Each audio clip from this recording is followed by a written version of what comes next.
Anour Plus Télévision, la chaîne de l'humanisme.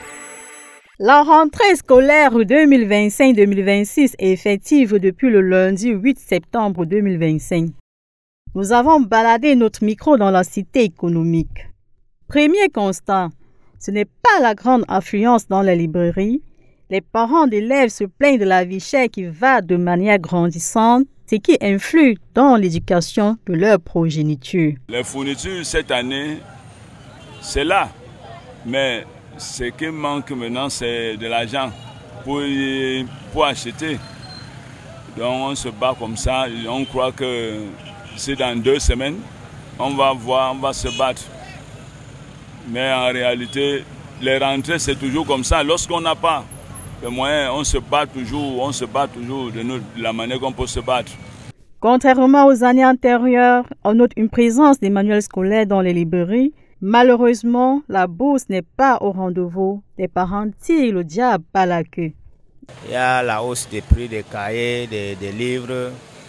On ne parle plus de la pension. Tout a augmenté.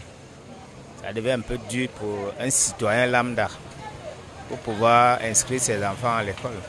Obligés de faire contre mauvaise fortune bancaire, les parents optent pour les achats de manière progressive. Chez certains, le coût de la pension n'est pas un long fleuve tranquille. Mais comme c'est fort, on va faire comment? Les enfants sont obligés de fréquenter. On est obligé de les envoyer après le peu de moyens qu'on a. Même si on avance avant qu'on va chasser comme d'habitude, l'école est quand même important pour un enfant pour développer sa mémoire. Ils ont commencé l'école, mais je n'ai pas encore rien payé parce qu'ils sont anciens dans leur établissement. Et c'est avec cette confiance de l'établissement-là qui nous permet d'envoyer d'abord les enfants avant de venir après régler.